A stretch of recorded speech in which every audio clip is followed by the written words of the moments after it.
안녕하세요. 사연에 빠지다의 DJ 민영입니다. 오늘도 구독과 좋아요 버튼 잊지 말고 눌러주시고요. 그럼 오늘의 사연 바로 시작해볼게요. 안녕하세요. 저는 결혼 6개월 차 한창 신혼을 만끽하고 있는 예비 엄마랍니다.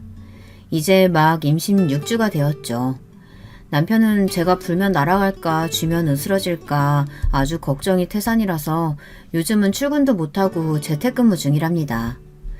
임신 초기에는 조심해야 할 것들이 많다고 친정 식구들까지 아주 눈에 불을 켜고 저를 지키는 중이라 하루 종일 잔소리만 듣는 것 같아요. 남편은 아주 오래전부터 잘 알고 지낸 사람으로 큰오빠의 가장 친한 친구였어요. 그래서 집에 자주 놀러 왔었는데 그때마다 저한테 우리 꼬맹이라고 부르면서 친절하게 대해줬었죠. 큰오빠는 어떻게 하면 저한테 장난을 칠까 저를 골려줄까 고민하는 사람이었는데요. 그때마다 남편이 큰오빠 몰래 저를 도와주곤 했답니다. 특히 수학을 잘해서 고등학교 때는 과외 선생님이기도 했죠. 그때까지만 하더라도 제가 남편과 연애를 하고 결혼을 할 것이라고는 꿈에도 생각을 못했어요. 저에게는 그저 오빠였거든요. 남편 역시 저를 단순한 여동생으로만 생각했고요. 그랬던 저희가 결혼까지 하게 된 것엔 아주 큰 사건이 있었답니다. 당시에는 하늘이 무너질 것 같았는데 지금 돌이켜보면 그 일이 있었기에 지금의 제가 있게 된 것은 아닐까 싶어요. 고마운 일이죠. 저는 3남 1녀의 막내입니다. 아주 오빠들과 살벌하고 진절머리가 날 정도의 어린 시절을 보냈죠. 친구들은 오빠가 셋이나 되니 분명 사랑을 듬뿍 받았을 거라고 생각하고 부러워하기도 했는데요. 그건 저희 가족들을 몰라서 하는 말이랍니다. 물론 오빠들이 저를 사랑하지 않았던 것이라고는 전혀 생각하지 않아요. 너무 사랑한 나머지 여동생에게 조금이라도 장난을 치고 싶어 환장한 인간들이라는 것이 문제였죠. 오빠들이 저지른 만행을 하나씩 이야기하면 끝도 없어요. 오죽하면 저의 가장 친한 친구는 저희 집에 CCTV를 달아두고 보고 싶다고 말했을까요? 하지만 그런 오빠들도 친정 아버지에 비하면 아무것도 아니랍니다. 발끝에도 미치지 못할 정도죠. 친정 아버지는 괴짜 그 자체예요. 4차원이다 라는 말로도 부족한 사람이죠. 얼마 전에 우연히 인터넷에서 짧은 동영상을 몇 개 봤는데요. 그 중에서 외국의 한 아버지가 사춘기 딸의 버릇을 고쳐주기 위해서 딸아이가 평소 입는 옷이며 화장을 똑같이 하곤 말투와 행동까지 그대로 흉내내는 영상이 있더라고요. 거울 치료하는 것처럼 말이죠. 지인들이 너무 재밌다고 웃으면서 보내주던데 저는 웃을 수가 없었어요. 제가 그 영상 속에 당사자였던 적이 있었거든요. 그것도 제가 중학교 때 말이죠. 중2병이라는 말도 있잖아요. 제가 사춘기가 좀 거칠게 왔었거든요. 친정 어머니와는 말만 했다 하면 언성이 높아졌죠. 그때 저는 오빠들도 한 수 접어줄 정도로 예민했답니다. 그랬던 제가 단박에 정신을 차린 것이 바로 친정아버지의 거울 치료였죠. 아빠, 지금 뭐 하는 거예요? 왜? 이쁘지 않아? 너 맨날 예쁘게 하고 다닌다며? 내가 패션 모른다고 그렇게 구박했으면서 왜? 나도 네 말대로 예쁘게 하고 다녀보려고 그러는 건데. 아무리 그래도 지금 뭘 입고 계시는지 아세요? 그리고 그 화장품, 그거 전부 제 방에서 가지고 나오신 거죠? 우리 딸 하고 다니는 게 더 좋아 보여서 말이지. 립스틱도 발랐는데 어때? 머리부터 발끝까지 저를 흉내내고 있는 친정아버지의 모습을 보고 있노라면 정말이지 죽을 것 같더라고요. 금방이라도 터질 것 같은 짧은 치마에 머리는 또 어떻고요. 거기다 화장까지 해가지고는 지금 생각해도 소름이 돋네요. 사연을 듣고 계신 분들도 상상해보세요. 40대 후반의 아저씨가 그런 몰골을 하고 있다고 말이에요. 거기다 지금 같은 시대도 아니었잖아요. 정말이지 충격을 넘어 공포나 다름없었답니다. 가족들은 배를 잡고 웃었지만 말이에요. 저는 그날 이후 바로 모든 것을 정리했어요. 화장품은 물론 짧은 교복까지 모조리 쓰레기통에 던져 넣었죠. 친정아버지께서는 예뻐서 좋다고 하더니 왜 아깝게 버리냐고 말씀하셨지만 저는 단 한마디도 대꾸할 수가 없었어요. 친정아버지와 관련된 일화는 아주 끝도 없이 나올 수 있는데요. 또 한 번은 고등학생 때 친구들이랑 만화 캐릭터 분장을 하고 이벤트 행사에 참여하기로 했었는데 친정 아버지께서 너무 재밌어 보인다고 본인도 코스프레를 하고 참여를 했었답니다. 아빠, 어디를 가신다고요? 그 옷은 또 어디서 나셨고요? 그 이벤트 너무 재밌겠더라. 자기가 좋아하는 만화 캐릭터 옷도 입고 나온다며. 봐라, 아빠는 모처럼 보이냐? 알고 싶지 않아요. 진짜 왜 그걸 따라하세요?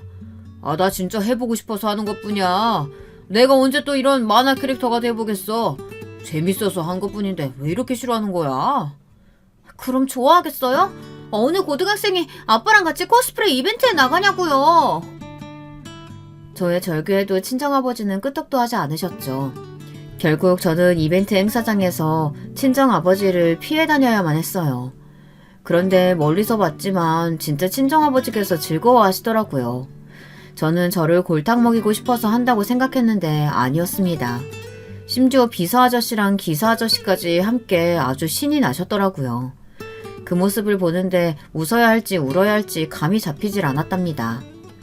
이 정도면 친정아버지의 괴팍한 행동이 어느 정도였는지 이해가 가시겠죠.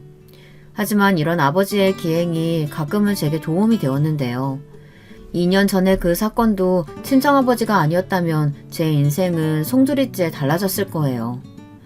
2년 전 저는 친구의 소개로 만나고 있던 남자가 있었어요. 평범한 직장인이었는데 재밌고 즐거웠죠. 말을 얼마나 잘하는지 함께 있으면 시간 가는 줄 모르겠더라고요.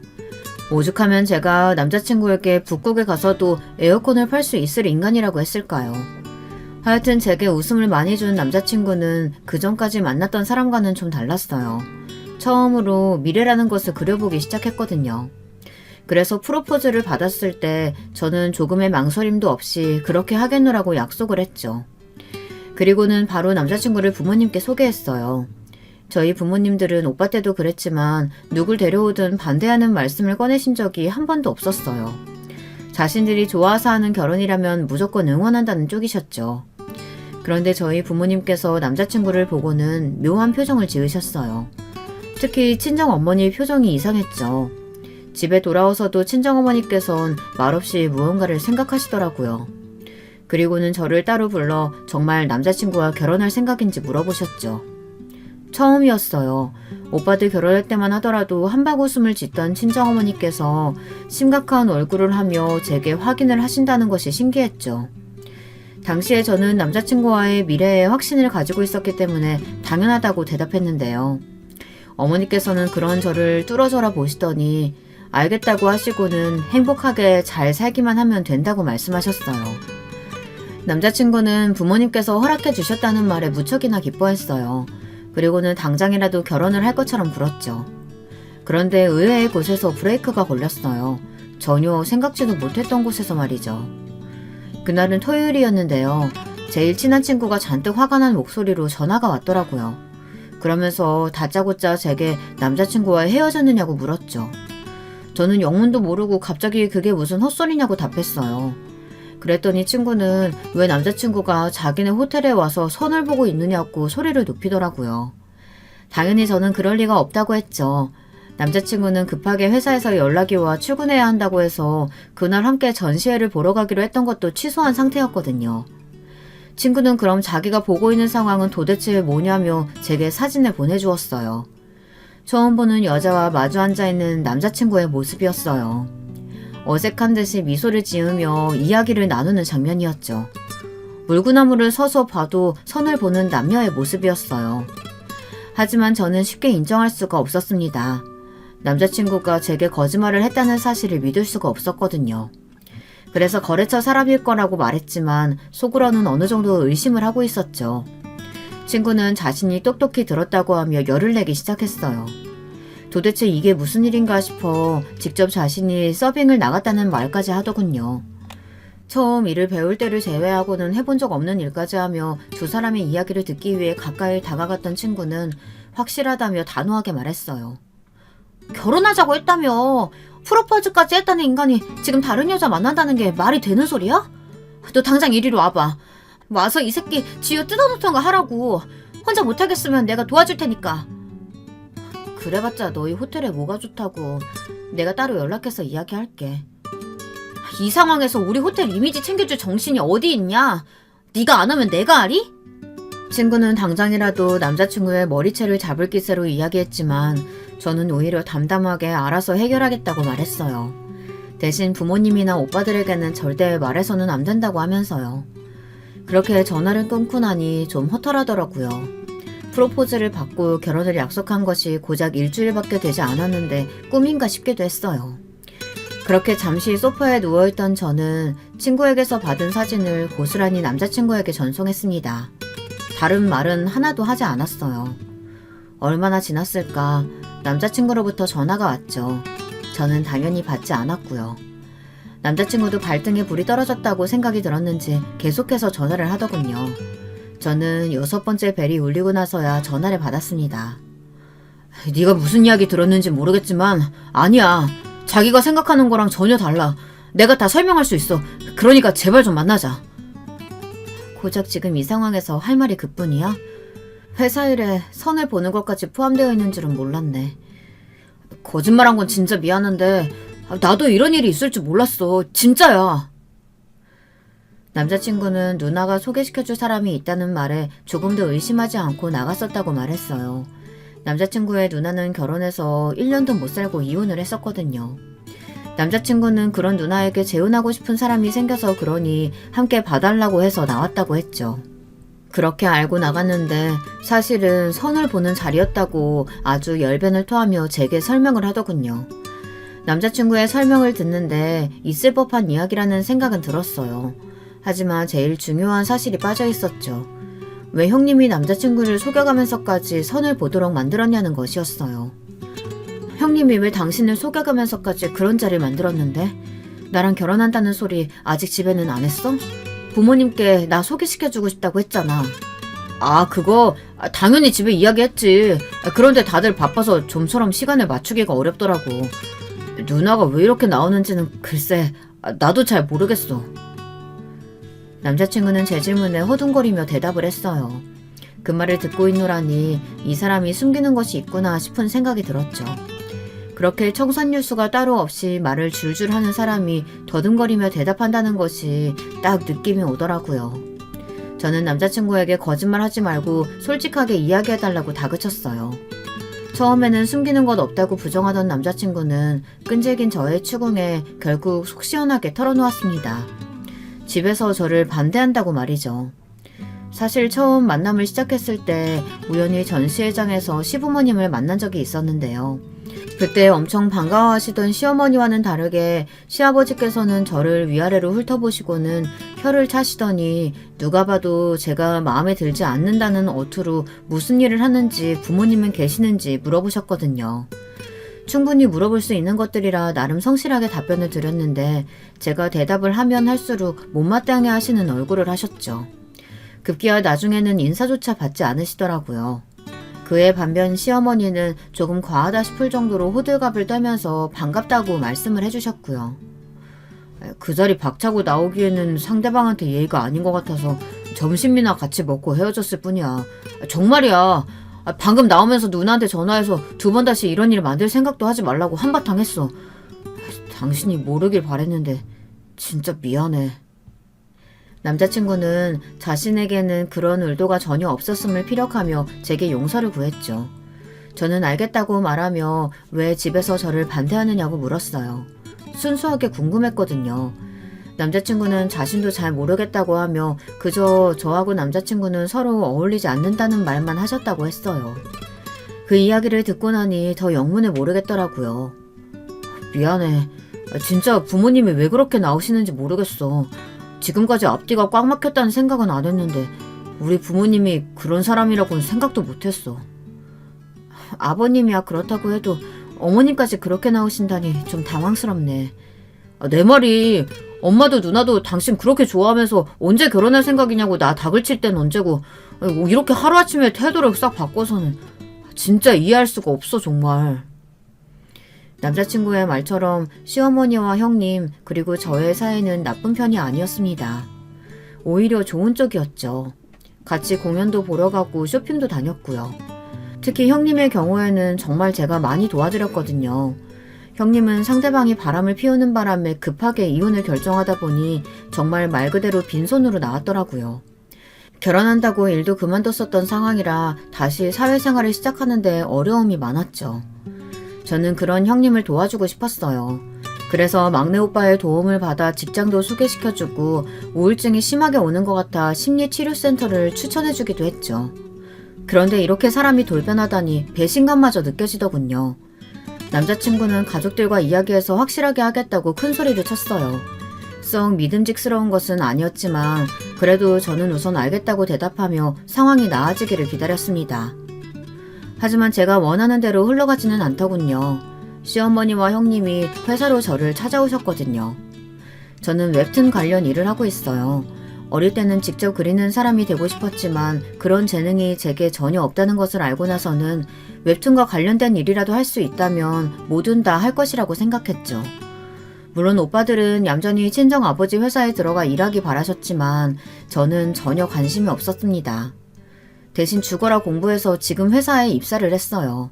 여담이기는 하지만 친정아버지께서는 대리일 사이로 들어오셔서 회사를 물려받아 지금의 위치까지 올려두신 분이었어요.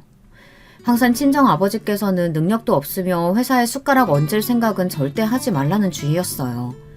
그래서 퇴임하실 때도 큰오빠는 아니었으면 전문 경영인에게 넘겨줄 생각도 하셨답니다.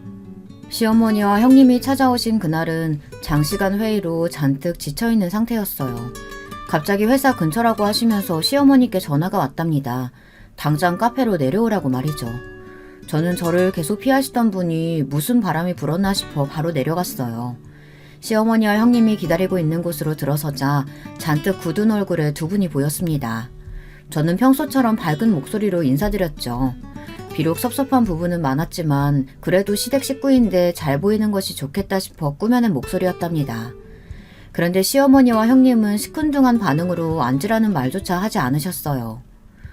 어머니, 형님, 그동안 잘 지내셨어요? 미리 연락이라도 해주시지. 그럼 같이 점심이라도 먹었을 텐데. 점심은 먹고 왔다. 같이 먹을 이유가 뭐 있다고. 우리가 한가하게 밥이나 먹자고 여기까지 왔겠어? 시어머니와 형님은 쌀쌀맞은 목소리로 말씀하셨어요. 저는 뭔가 쎄한 기분이 들어 눈앞에 냉수를 들이키곤 목소리를 가다듬었죠. 속으로는 어떤 상황이 오든 절대 당황하는 모습을 보이지 말자고 스스로에게 말하고 있었고요. 잠시 침묵이 흘렀어요. 어느 누구도 이야기를 꺼내지 않았죠. 얼마의 시간이 흘렀을까? 시어머니께서는 더 이상은 견딜 수 없다는 듯 빠른 속도로 준비된 말들을 쏟아냈어요. 어찌나 빠른 속도로 말씀하시는지 듣는 제가 다 숨이 찰 정도였답니다. 거기다 그 말씀이라는 것이 한 번도 생각해 본 적 없는 문제라 저는 다짐했던 것과는 다르게 당황하고 말았답니다.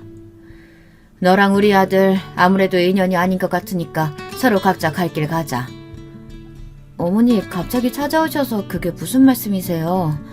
무슨 말이기는 헤어지라는 말이지. 알아들었으면서 왜 모른 척을 해? 헤어지라는 말씀을 대뜸 하시는데 그럼 어떻게 가만히 있겠어요.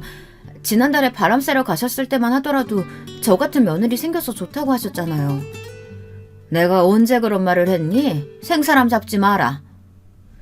제 말에 시어머니께서는 펄쩍 뛰시며 자신은 그런 말을 한 기억이 전혀 없다고 하셨어요. 형님 역시 어디서 듣고 온 말이냐며 역정을 내셨죠.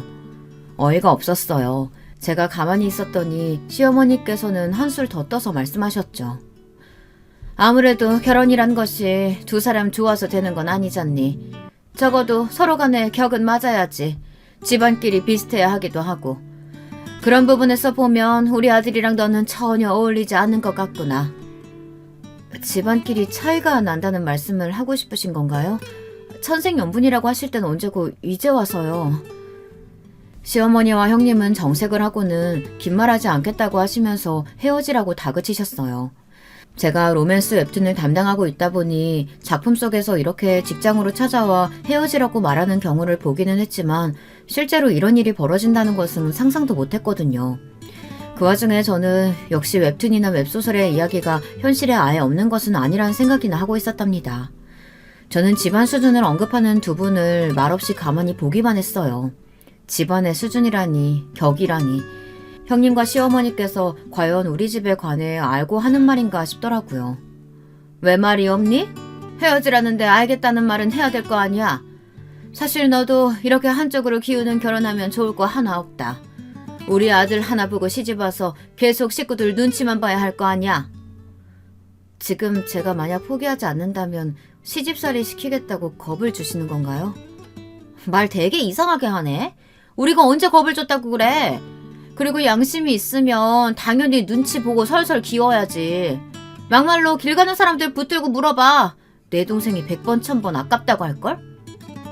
저도 모르게 튀어나온 비아냥거림에 형님이 바로 발끈하시며 제게 삿대질을 하더군요. 본인들도 찔리는 것이 있는지 얼굴이 붉어진 채로 언성을 높이는 모습이 우습기만 했죠. 저는 솔직하게 형님을 바라보며 그간 제가 도와드린 일이 얼마인데 이렇게 나오실 줄은 몰랐다고 말했어요. 그리고 선을 봤다는 사실까지 알고 있다고 했죠. 제가 그 사실을 알고 있다는 것까지는 못 들었는지 형님과 시어머니는 입을 떡하니 벌리곤 대꾸를 못하더라고요. 하지만 이내 뻔뻔스럽게 고개를 들고는 저를 가르치려는 말투로 거기까지 알면서 헤어지지도 않고 버티느냐고 하더라고요. 저는 시원하게 고개를 끄덕이며 알겠다고 하곤 자리에서 일어났습니다. 시어머니와 형님은 헤어지는 것 확실하냐고 물었지만 저는 대답도 하지 않고 나와버렸죠. 두 사람이 저를 찾아왔었다는 이야기를 남자친구에게 하자 자신은 전혀 모르는 일이라고 펄쩍 뛰더군요. 저는 남자친구에게 헤어지고 싶다면 확실하게 이야기하라고 했어요. 사실 낮에 일이 그리 유쾌하지 않았거든요. 형님과 시어머니 앞에서는 말대꾸까지 하며 강한 척 이야기했지만 속이 말이 아니었어요. 무엇보다도 집안을 들먹거리며 말씀하시는 것에 화가 치밀어 올랐죠. 그 와중에도 바보같이 저는 남자친구와 헤어진다는 것을 상상할 수가 없겠더라고요. 아마 사연을 듣고 계시는 분들은 무슨 저런 머저리가 다 있나 하실 겁니다. 답답하시겠죠. 저 역시도 누군가 이런 이야기를 한다면 가슴을 치며 당장 그만두라고 했을 것 같거든요. 그런데 당사자가 되니 그게 쉽지 않더라고요.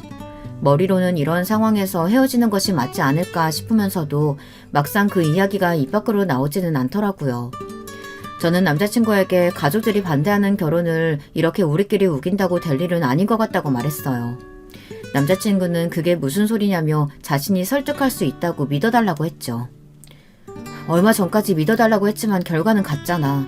그런데 뭘 또 믿어달라고 해. 회사까지 찾아와서 헤어지라고 말할 정도인데. 그건 정말 미안해. 그렇게 무턱대고 움직이실 줄은 상상도 못했어. 내가 다 알아서 할게. 우리 서로 좋잖아. 같이 있으면 즐겁고 서로 생각도 비슷하고 우리가 이렇게 좋다는데 부모님 반대 정도야 금방 넘을 수 있어. 남자친구는 과하다 싶을 정도로 단호하게 우리가 결혼해야 한다고 말했어요. 마치 눈에 불꽃이 튀기는 것 같은 기분이 들었죠. 그걸 의심했어야 하는데 저는 그 상황에서 남자친구가 정말 저를 사랑해서 함께하고 싶나 보다 착각을 하고 말았답니다. 그리고 남자친구의 기세에 밀려 알겠다고 대답했죠. 남자친구는 그럼 그 일은 자신에게 맡기고 신혼여행을 어디로 갈지 생각해보자며 화제를 돌렸어요. 그렇게 이야기를 하고 약 일주일이 흘렀죠. 작가님과 미팅을 마치고 회사로 들어오는데 시어머니와 형님께서 회사 로비에 계시더라고요. 저를 보자마자 큰 소리로 저를 부르시더군요. 그러더니 빠른 걸음으로 다가오셔서는 어디를 갔다가 이제 오느냐며 한참을 기다렸다고 툴툴거리셨죠. 얼굴이 화끈거렸어요. 함께 갔던 동료에게 양해를 구하고 저는 두 사람을 그때 그 카페로 데리고 갔어요. 자리에 앉자마자 뭐가 그렇게 바빠서 얼굴 보기 힘드냐고 한 소리 하시는 시어머니를 보며 저는 무슨 일로 여기까지 오셨냐고 물었죠. 물론 또 하실 말씀이 남았냐는 말도 덧붙여서요. 제 말이 끝나기 무섭게 시어머니께서는 예상치도 못했던 말씀을 꺼내셨어요. 저는 순간 제기가 잘못된 것은 아닌가 싶었죠. 우리가 생각이 짧았어. 네가 우리한테 얼마나 잘했는데 잊고 큰 실수를 했다. 미안하다. 마음 상하고 있으면 풀고 없던 일로 하자. 그때는 연락도 없이 오셔서 헤어지라고 하시더니 이번에는 뭐예요? 헤어지지 말라니. 갑자기 왜 마음이 바뀌셨어요? 어울리지 않는다고 수준 맞는 사람이랑 결혼하라고 하셨잖아요. 옳게. 어른이 실수했다고 미안하다고 하잖아. 그런데 뭘 그렇게 캐묻고 그래. 취조하는 것도 아니고. 이럴 때는 그냥 못 이기는 척 알겠다고 하고 넘어가는 거야. 자기 그렇게 꽉 막힌 사람은 아니잖아.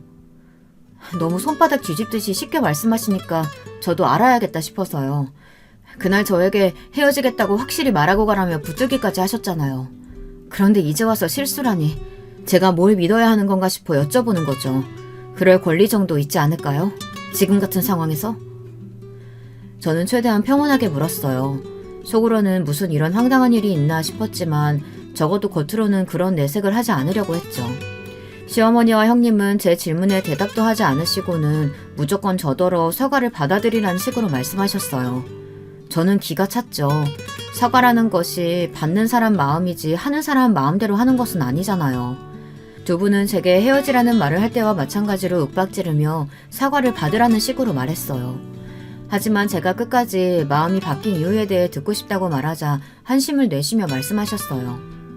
그냥 좀 알겠다고 넘어가면 안 되는 거야? 뭘 그렇게 알려고 해?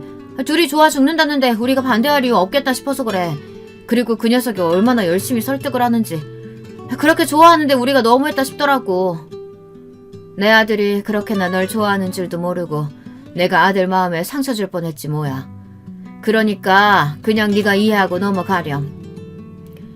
남자친구가 어떤 말로 설득했는진 몰라도 시어머니와 형님의 마음이 바뀐 것은 확실한 것 같았어요.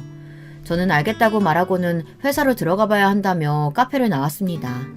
솔직히 저는 이 모든 상황들이 의심스러웠어요. 너무 쉽게 마음이 바뀐 것 같아 개운하지 못했죠.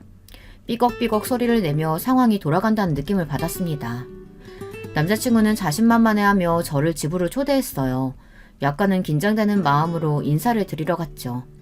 저는 이날 왜 기혼자들이 시금치의 시옷만 봐도 이가 갈린다는 말씀을 하시는지 이해할 수 있었어요.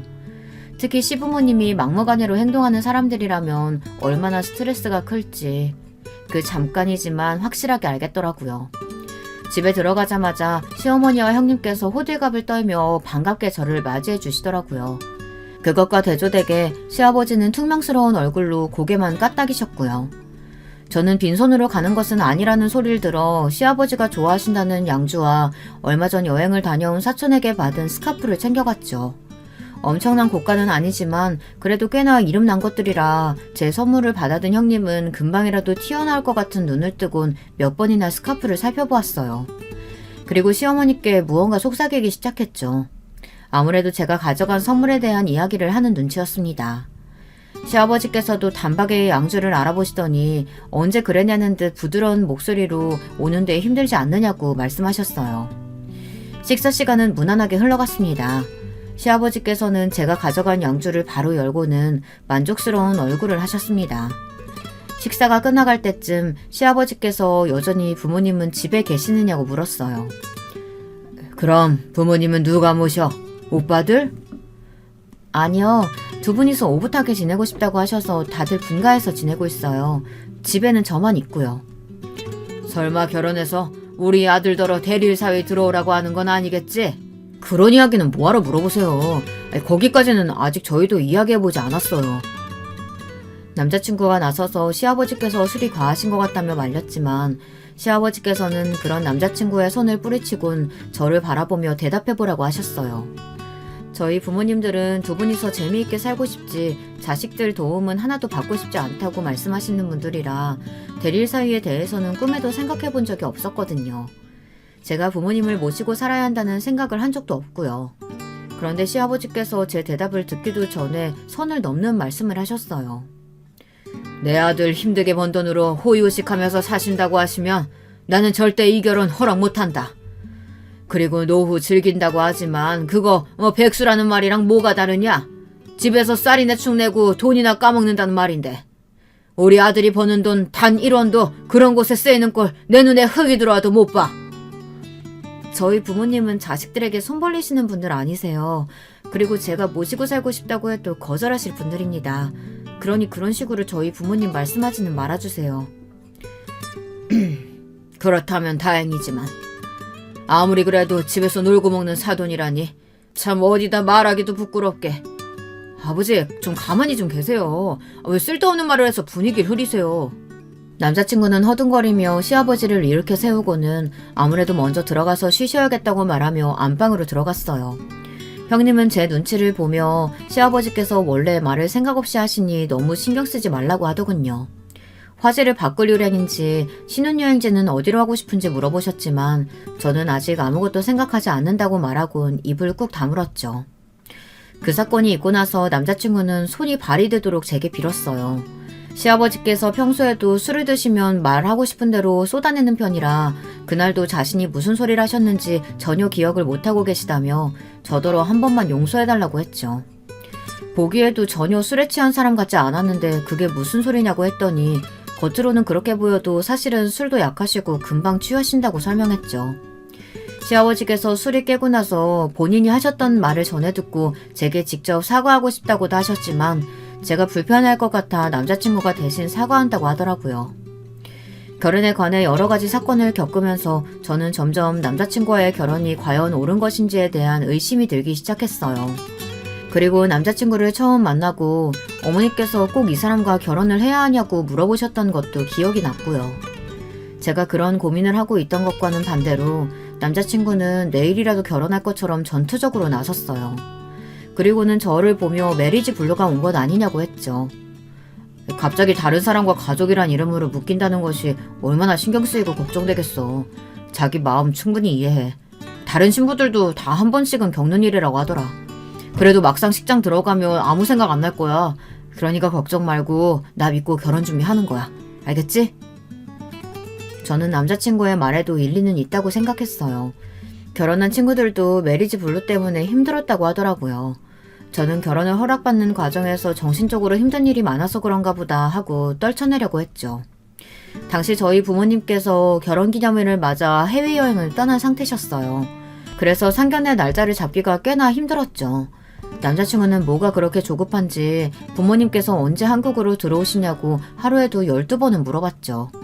심지어 빨리 들어오실 수는 없느냐고도 하더라고요. 저는 기념일을 즐기시는 두 분에게 어떻게 그런 말을 하느냐고 딱 잘라 거절했습니다. 두 분이 한국으로 들어오셔서도 이것저것 집안 행사가 겹쳐지면서 저희의 상견례 날짜는 자꾸만 미뤄지고 있었죠. 그러던 어느 날이었어요. 남자친구가 회사 근처라고 하며 점심을 함께 먹자고 하더라고요. 그런 일이야 종종 있었으니 저는 가볍게 알겠다고 했죠. 식사를 하는데 남자친구가 진지한 얼굴로 묻고 싶은 것이 있다고 했습니다. 저는 갑자기 무슨 무게를 잡느냐고 놀렸지만 남자친구의 얼굴은 좀처럼 펴지지 않았어요. 자기야, 그 아버님 말이야. 요즘 뭐 하셔? 아버지? 워낙 동해번쩍 서해번쩍 하시는 분들이라 잘 몰라. 퇴직하시고 자기 하고 싶은 일 하면서 즐겁게 살겠다고 하셔서 우리 가족 누구도 묻지 않았거든. 왜? 나 아버님을 본 것 같아서 말이야. 남자친구는 정말 우연이었다고 하면서 친정 아버지에 대한 이야기를 꺼내더라고요. 이야기를 듣는데 저도 충격을 받을 정도였으니 남자친구는 오죽했겠어요. 회사 동료들이랑 택시 탔는데 아버님께서 운전을 하고 계시잖아. 나를 못 알아보신 건지 아니면 모른 척 해주신 건지 모르겠는데 택시를 몰고 계셨다니까? 앞에 기사 면허 보니까 확실히 자기 아버지 성함이었어. 자기 알고 있었어? 정말? 아버지가 택시를 운전하신다고? 남자친구는 어떻게 자식이 되어서 그런 것을 모를 수 있느냐고 했지만 친정 아버지라면 충분히 그럴 수 있거든요. 저는 알아보겠다고 말하고는 회사로 돌아왔어요. 그리고 바로 친정 엄마에게 전화를 걸어 자초지종을 물었죠. 친정 어머니께서는 대수롭지 않게 그렇다고 하시더라고요. 저는 퇴직하고 하고 싶은 일 하시면서 쉰다고 하셨던 분이 택시는 뭐냐고 물었죠. 너희 아버지 어렸을 적 꿈이 뭔지 알아? 택시 운전사야. 나 만나서 결혼해 우리 집안으로 들어오지 않았으면 평생 택시 몰면서 다니셨을 뿐이라고. 너도 알잖아. 얼마나 운전 좋아하셨는지. 기억 안 나? 아무리 그래도 택시 운전이라니. 미리 말이라도 해주시던가. 얼마나 놀랐는지 알아요? 친정어머니께선 친정아버지가 원해서 하는 일인데 놀랄 것이 뭐가 있냐고 웃으셨어요. 사실 친정아버지의 운전사랑은 유명했거든요. 한 번은 자기가 너무 운전이 하고 싶다며 비서 아저씨들이랑 박기사 아저씨를 집까지 데려다주고 오신 적도 있었고요. 아무리 그래도 택시를 운전하실 거라고는 상상도 못했던 저는 친정아버지를 누가 말리겠냐고 한숨을 내쉬었죠. 그런데 이 일이 바로 저의 파혼의 시발점이 될 것이라고는 아무도 생각하지 못했답니다. 상견례 전날 친정아버지께서는 제게 상견례에 조금 늦을 수도 있다고 말씀하셨어요. 약속 시간을 칼같이 지키시는 분이 의외다 싶었죠. 친정아버지께서는 섭섭해하는 저를 보며 무슨 일이 있어도 제가 행복해지는 방법만 생각하고 있다고 하셨습니다. 저는 친정아버지께 왜 그런 말씀을 하시냐고 물었지만 아버지는 웃기만 하셨죠. 상견례 날 일찍 도착한 친정어머니와 저는 미리 준비해둔 룸으로 들어갔어요. 아직 남자친구는 오지 않았더군요. 친정어머니와 이런저런 이야기를 하는데 시끄러운 소리와 함께 남자친구가 들어왔어요. 그 뒤로 시아버지와 시어머니의 모습도 보였죠. 그런데 두 분의 얼굴이 좀 이상하더라고요. 짜증이 잔뜩 나는 얼굴이라고 할까요? 저는 오다가 무슨 사고라도 있었나 싶어 남자친구에게 물었지만 남자친구는 별일 아니라고 말하면서 모르는 척 하라고 했죠. 곧 음식이 나오고 대뜸 시아버지께서 제게 친정아버지가 어디 가셨냐고 물어보셨어요. 조금 늦으신다고 연락이 와서요. 죄송합니다. 이런 분이 아니신데 오늘 무척 중요한 일이 있으셔서 어쩔 수 없다고 하셨어요. 중요한 일? 지금 사돈과 마주하는 자리보다 중요한 일이 뭐가 있다고? 하긴 남의 돈 버는 일이 쉽지는 않겠지. 아무리 그래도 우리 집안 무시하는 것도 아니고 이게 뭐야 도대체. 곧 오신다고 하셨으니까 조금만 기다려주세요. 정말 죄송합니다. 됐다. 아무리 생각해도 우리 아들이 아까워서 안 되겠다. 없던 일로 합시다. 시아버지께서는 처음부터 제가 마음에 들지 않았다며 자리에서 벌떡 일어나시더니 나가버리셨어요. 시어머니께서도 오늘은 날이 아닌 것 같다고 하시고선 나가버리셨고요. 남자친구는 갑자기 다들 왜 이러시냐며 허둥거리면서 따라 나가더군요. 당황스러움을 넘어 황당하기까지 한 상황에 저는 친정어머니를 바라보았어요. 의외로 친정어머니께서는 무척이나 침착한 얼굴로 저더러 따라 나가보라고 하시더라고요. 저는 정말 죄송하다는 말씀을 드리고 나갔습니다. 가게 입구에서 남자친구와 시부모님이 실랑이를 벌이고 있었어요. 남자친구는 이야기 다 끝난 문자를 가지고 왜 이렇게 하시냐며 소리를 높였고 시아버지는 아무리 자신이 지금 이 꼴을 하고 있어도 절대로 받아들일 수 없다고 하셨죠. 그때였어요. 가게 앞으로 롤스로이스 한 대가 미끄러지시듯이 들어왔죠. 친정아버지셨어요. 친정아버지께서 소장하고 계시는 차량 중에서 가장 아끼시는 것이었죠. 곧 박기사 아저씨가 내리시더니 저를 보고 가볍게 인사를 하셨어요. 분명 큰오빠 차를 운전한다고 들었는데 갑자기 이게 무슨 일인가 싶더라고요. 거기다 더 어처구니 없는 것은 박기사 아저씨께서 뒷문을 직접 열어주고 계셨다는 것이었어요. 원래 친정아버지께서는 기업가 모임이 아니고서야 절대 이런 식으로 차에서 내리신 적이 없으셨거든요.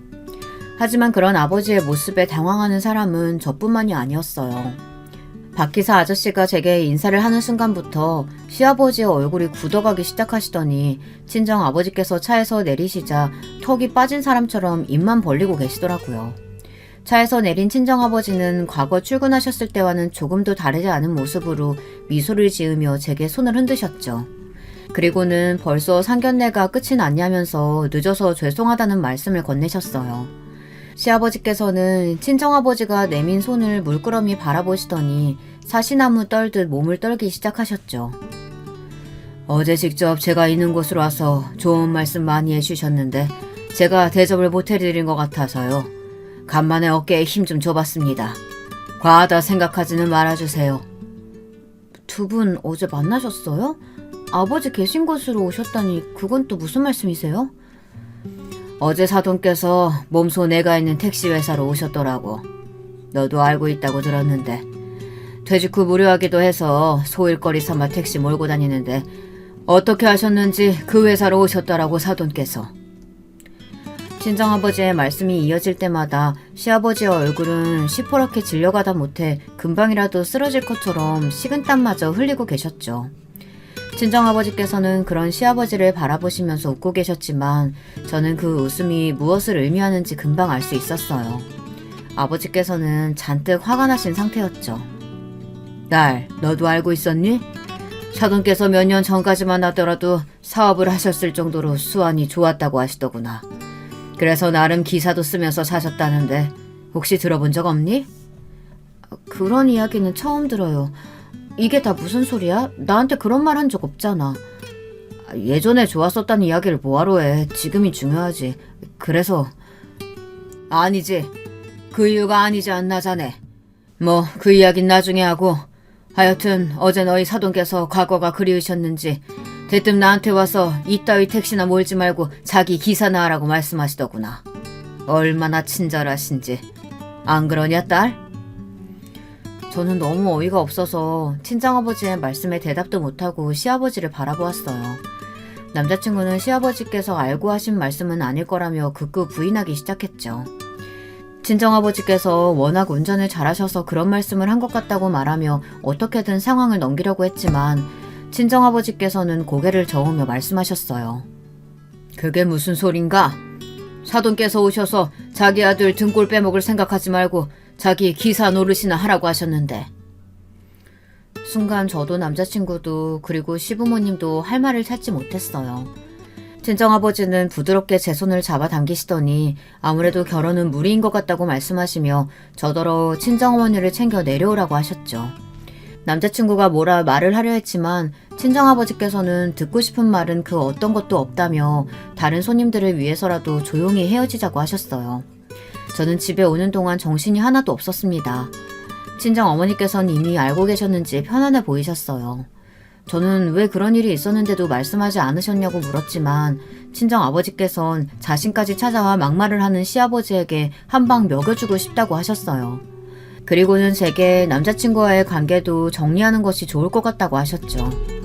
저 역시 그날의 일로 정신이 번쩍 들었기 때문에 아버지께서 말씀하시는 대로 하겠다고 했어요. 다음 날 남자친구는 아침부터 미친 듯이 제게 전화를 걸었지만 저는 받지 않았어요. 저는 온몸이 젖은 몸처럼 무거워 연차를 쓰고 하루 집에서 쉬기로 했죠. 낮에는 주치의 선생님께서 오셔서는 링거까지 주시더라고요.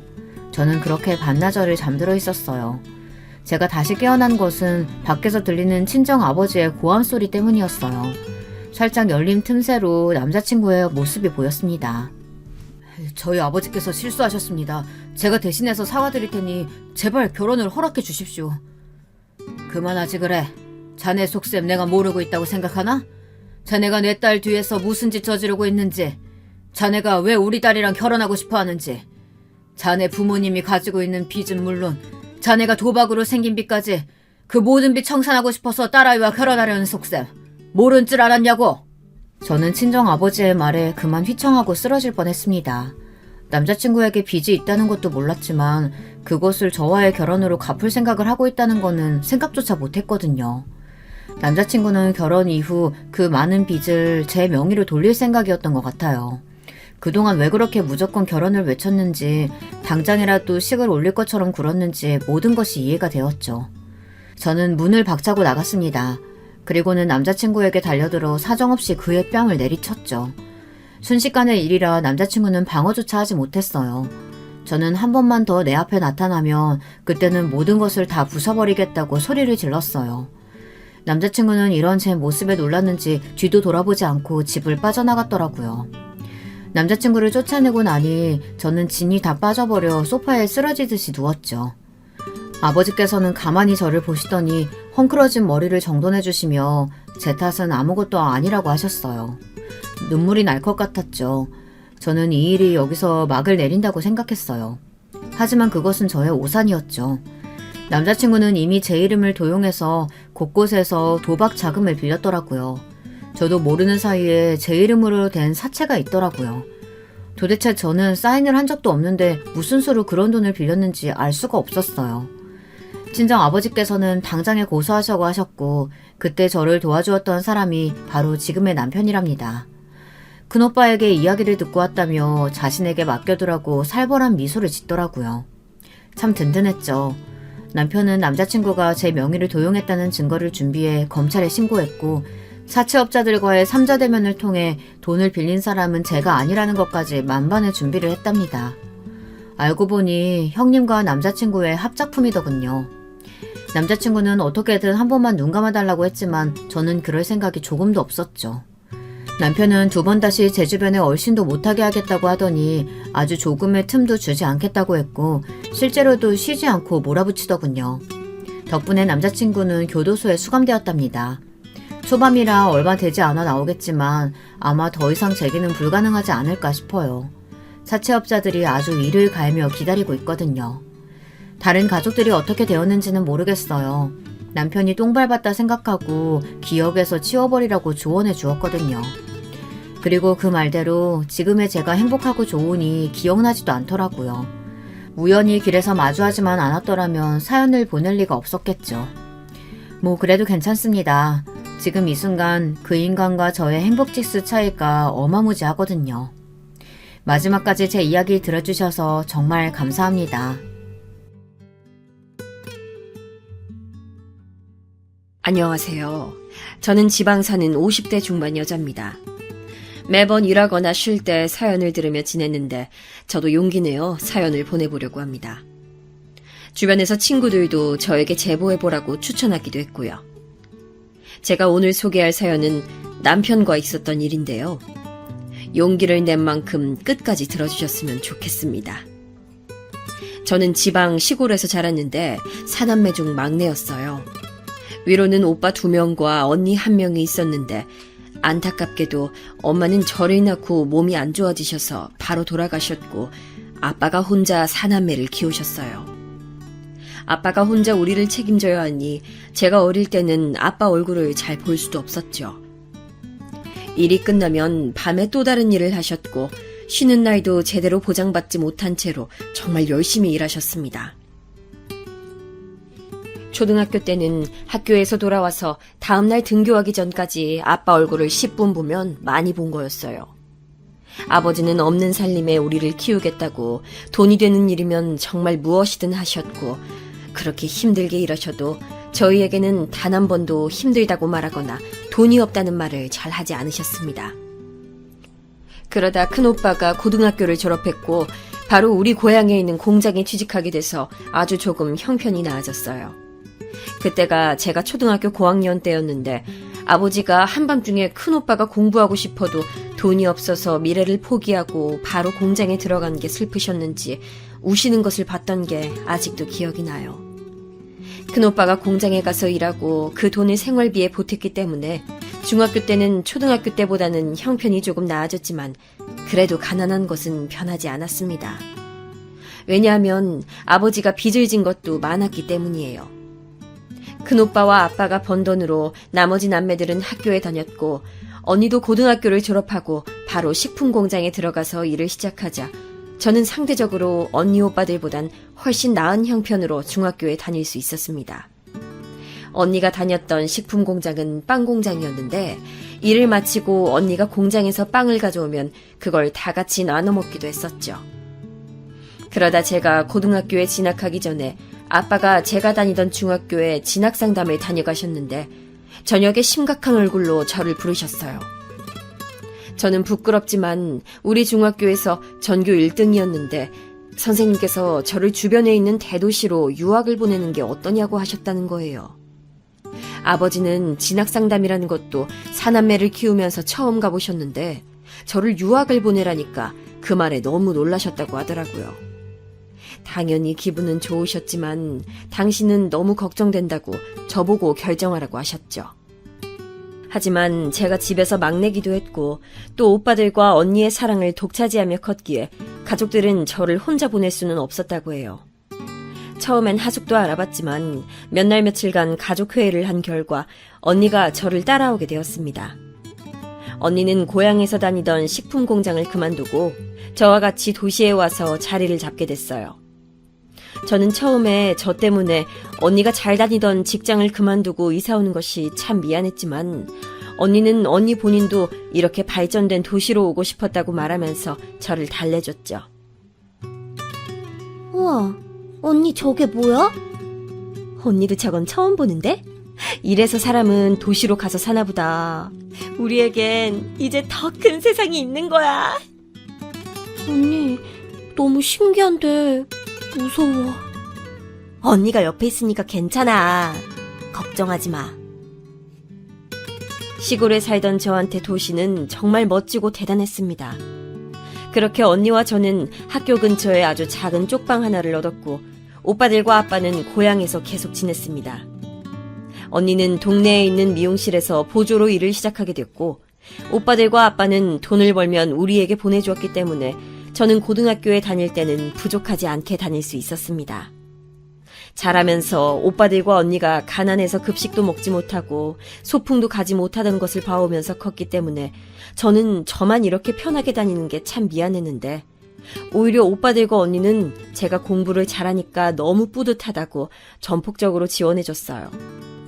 제가 다녔던 고등학교는 도시에서도 공부를 잘하는 학생들만 가던 명문고였는데 저는 거기서 재영이라는 친구를 만나게 됩니다. 재영이는 학교에서 아주 유명한 친구였는데 잘생기거나 키가 큰 것은 아니었고 단지 집에 돈이 많아서 유명했어요. 재영이 아버지는 고기 장사를 하셨는데 워낙 유명해서 제가 살던 고향에까지 납품하던 곳이었거든요. 재영이는 외모가 잘나진 않았지만 말을 정말 재밌게 하고 웃긴 친구였습니다. 제가 고향에 있던 친구들이 그리워서 고등학교에 적응을 잘 하지 못했을 때 저에게 먼저 다가와서 친구가 되어준 아주 고마운 친구랍니다. 제 고향은 시골이고 군단이라 학생이 별로 없었기 때문에 반이 한두 개뿐이라 서로 다 잘 알고 시골 특성상 서로 아주 가깝게 지냈었어요. 그때는 지금처럼 인터넷이나 핸드폰이 발달한 시기도 아니어서 연락을 자유자재로 할 수도 없었기 때문에 정말 외로웠답니다. 만약 그때 언니가 저와 같이 있지 않았다면 저는 적응을 못하고 끝내 고향으로 되돌아갔을 것 같아요. 제가 그렇게 적응하지 못할 때 저한테 먼저 와서 같이 놀자고 해줬던 재영이와는 그래서 급속도로 친해지게 됐죠. 특히 제가 다른 과목에 비해 상대적으로 수학을 못했었는데 재영이가 제일 자신 있는 과목이 수학이라 많은 도움을 받았어요. 그리고 재영이가 자기 집에 가자고 해서 갔을 때 저는 너무 놀라서 기절할 뻔했는데 정말 드라마나 영화에서나 보던 집이었기 때문이에요. 거짓말 안 하고 고향에서 언니 오빠들과 아빠와 살던 집이 재영이 방 크기보다 작았거든요. 재영이의 집에는 일하시던 아주머니만 두 분이 계셨고 마당도 있었고 거실에는 아주 큰 샹들리에도 있었습니다. 소파가 딱 보기에도 정말 좋았고 식탁이 제 고향집만 했어요. 재영이 방에는 책들이 정말 많았는데 제가 관심 있어 하던 주제들의 책도 많아서 놀러가면 한참을 보다 나오기도 했습니다. 그렇게 재영이의 집에서 재영이는 수학을, 저는 국어와 사회를 알려주며 같이 공부했었는데 그 시절에 저는 재영이의 부모님을 뵙게 됐어요. 재영이의 부모님께서는 정말 다정하시고 저를 예뻐해 주셨는데 제 가정 형편이 안 좋은 것을 아시고 수학여행을 갈 때 도와주시기도 하셨습니다. 그렇게 고등학교를 졸업하고 저는 지방에 있는 국립대에 진학하게 됐고 재영이는 서울에 있는 대학을 가게 됐어요. 아무래도 거리가 머니까 연락도 점점 끊길 줄 알았는데 재영이는 방학 되면 늘 지방으로 내려왔기 때문에 간간히 연락을 이어나갔습니다. 특히 재영이는 방학에 아버지 일을 돕겠다고 고기 배송을 직접 하기도 했었는데 우리 고향에 갈 때는 저에게 연락해서 같이 트럭을 타고 배송을 하기도 했었죠. 저는 재영이 덕분에 공짜로 편하게 고향에 갈 수 있으니 좋았습니다. 그렇게 저는 도시에서 대학을 다니며 언니와 계속 살았는데 언니가 미용실 단골 손님과 인연이 닿아 결혼하게 되었습니다. 정말 축하했고 좋은 일이었지만 덕분에 제가 혼자 살게 되었는데 저는 그때 외로움이라는 감정을 처음 알게 되었습니다. 타지에서 처음으로 혼자 살게 되었는데 집에 가면 아무도 없는 게 적응이 되지 않더라고요. 그렇게 외롭게 지내다 저는 대학을 졸업했고 전공이 국어국문학과여서 그 도시에서 학원 강사로 일하게 되었습니다. 재영이는 군대에 다녀오고 바로 졸업해서 아버지가 하시던 고기 사업을 이어서 하게 되었고 우리는 거리도 가깝고 원래 친했으나 더 친해지게 됐어요. 그 전까지 저는 재영이가 정말 좋은 친구라고 생각했는데 외로워서 그런가 아니면 재영이가 나이가 들면서 성숙해져서 그런가 남자로 보이기 시작했어요. 우리 친구 그만하고 이제 진지하게 만날래? 다행히 저 혼자만의 생각은 아니었는지 재영이도 저에게 마음을 표현하기 시작했고 우리는 연애로 무난하게 이어졌습니다. 몇 없는 고등학교 친구들에게 이 소식을 전하니 그럴 줄 알았다고 하더라고요. 남자친구로 재영이를 만나면서 놀랐던 점은 제가 생각했던 것보다 더 여유 있는 집이라는 점이었습니다. 그렇기에 저는 오히려 재영이와 결혼하지 않겠다는 생각이 들 정도로요. 물론 그런 부잣집에 시집가면 좋겠지만 저는 우리 집이 가난했기 때문에 꿈도 꾸지 않았습니다. 우리 집은 아버지가 우리를 키우면서 진 빚이 아직도 남아있었기 때문이에요. 사남매 중에 저만 유일하게 대학을 갔는데 등록금 때문에 가족들을 걱정시킬 수가 없어서 대학을 다니던 내내 장학금을 받으려고 죽어라 공부했거든요. 작은 오빠도 고등학교를 졸업하고 바로 공장으로 가서 일했고, 큰 오빠는 그 당시에 공장에서 만난 여자와 결혼해서 분가했었는데 큰 오빠도 사정도 좋지 않았어요. 아버지는 작은 오빠와 둘이 살았는데 아무래도 나이가 드시니 예전처럼 밤낮 없이 일하시기엔 몸이 성치 않으셔서 일 나가시는 날이 적었거든요. 언니도 결혼해서 독립했기 때문에 저는 학원에서 일하며 월급을 받으면 아버지한테 돈을 일부 보냈었습니다. 그래서 저는 그냥 평생 혼자 살면서 빚을 갚으며 살아야겠다고 생각했는데 정말 예상치 못하게 재영이가 저에게 프로포즈했고 저는 결혼까지 하게 됐습니다. 저는 프로포즈를 받고 사실대로 우리 집이 가난하고 나는 아직 책임질 가족이 있다고 말했는데 재영이는 그 빚을 본인이 대신 갚아주겠다고 몸만 오라고 했습니다. 시부모님들도 제가 며느리가 된다고 하니까 정말 좋아하시면서 어릴 때부터 제가 며느리가 되면 참 좋겠다고 생각하셨다고 좋아하셨습니다.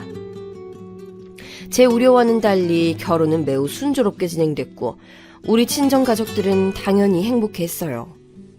특히 언니가 저에겐 엄마였는데 언니가 너무 좋아해서 저는 정말 다행이라는 생각만 했습니다. 저는 이 사실을 고향 친구들에게 알렸고 고향 친구들은 너무 잘 됐다며 저보고 역시 사람은 도시로 나가야 한다고 하더라고요. 고향 친구들은 대부분 고향에서 가족들이 하던 식당을 이어가거나 본인 가게를 차렸거든요. 그러면서 제가 결혼하는 사람이 고기 납품 사업을 한다니까 본인들 식당 업체를 재영이 업체로 바꿔주기도 했습니다. 이 과정에서 재영이는 수익이 되게 많아졌는데 친구 중에서 고향에서 크게 고깃집을 하는 친구가 있어서 서로 이득을 봐서 저도 마음이 좋았어요. 시부모님은 정말 감사하게도 저를 많이 예뻐하셨는데 우리 아버지 빚도 다 갚아주셨고 저를 공주라고 부르시면서 정말 손 하나 까딱하지 않게 해주셨습니다. 지금 생각해도 시부모님한테는 그저 감사한 마음밖에 들지 않을 정도로요. 저는 시부모님이 저를 예뻐하시니까 제가 나서서 시부모님한테 잘해드렸는데 그게 동네에 소문까지 났더라고요. 사실 저는 시어머니가 제주도에 한 번도 가보지 않으셨다는 소리를 듣고 정말 놀랐었거든요. 그렇게 여유 있게 사시는 분이 왜 가보지 않았는지 몰라서 제가 모시고 여행도 다니고 재영이가 외동이라 시어머니가 딸을 원하셨다고 하셨는데 정말 딸처럼 같이 쇼핑도 가고 맛있는 것을 많이 먹으러 다녔습니다. 시어머니는 아들한텐 이런 것들 기대도 안 했는데 제가 며느리로 들어오고 본인 인생이 너무 즐거워지셨다면서 저에게 항상 고마워하셨죠. 제가 집에서 막내라 애교도 많고 어른들한테 치대는 것도 잘하는데 오빠들과 언니, 아빠한테 하던 것처럼 시댁 부모님께 하니까 그렇게 좋아하셨어요. 재영이가 성격이 좀 무뚝뚝한 면도 있어서 그런 것들은 정말 살면서 경험해 본 적이 없으시다고 하셨죠. 사실 저는 재영이와 결혼해서 기쁜 것보단 이런 시부모님을 만난 것이 더 기쁠 정도였어요. 특히 저는 엄마 없이 컸기 때문에 그런 부분이 되게 콤플렉스였는데 시어머니는 저에게 엄마라고 부르라고 하시면서 정말 많은 애정을 주셨습니다. 아가, 이 옷 어울릴 것 같아서 사왔어. 어머니, 정말 예뻐요. 제가 이런 옷 좋아하시는 건 또 어떻게 아셨어요? 평소에 다니는 것 보면 엄마가 딱 알지. 반면 재영이는 웃기고 말을 잘했지만 공감 능력이 조금 부족했어요. 제가 학원에서 일하면서 스트레스를 받을 때 집에 와서 말하면 그럴 수도 있지. 세상 일이 쉽지 않지 등 말하며 저를 힘 빠지게 하곤 했어요. 우리는 분가하지 않고 시부모님을 모시며 재영이의 본가에서 계속 같이 살았는데 오히려 시부모님이 제 편이 되어주셨죠. 그렇게 몇 년 동안 행복하게 살다가 저는 임신도 하게 됐습니다. 제가 임신하자 친정아빠는 손주가 처음도 아니면서 어찌나 좋아하셨는지 몰라요. 아빠는 제가 막내기도 하고 또 저는 본 적 없지만 제 얼굴이 엄마와 똑같다며 저를 자식 중에 제일 예뻐하셨는데 그래서 제가 아이를 가졌다는 게 아빠에게는 정말 놀랄 일이고 의미 있는 일이라고 하셨죠. 오빠들과 언니도 무척 기뻐했는데 특히 작은 오빠는 결혼하지 않고 아버지와 둘이 살아서 조카들에 대한 애정이 매우 큰 편이라 나오지도 않은 제 아이를 위해 양말까지 사놓았답니다. 시부모님도 당연히 정말 좋아하셨어요. 특히 시아버지가 감정 표현이 그렇게 다양하신 분은 아닌데 제가 고등학교 때 시아버지를 본 이후로 제일 크게 좋아하셨던 기억이 나요. 그리고 시어머니는 임신한 것은 너무 축하하지만 저를 위해서라도 학원을 그만두는 것은 어떠냐고 하셨어요. 제가 어릴 때부터 몸이 자주 아팠고 결혼하고도 종종 몸살이 나곤 했는데 그게 걱정이 되셨나 보더라고요. 저는 그렇게 시어머니의 권유에 따라 학원을 그만두었고 집에서 태교에 집중했습니다.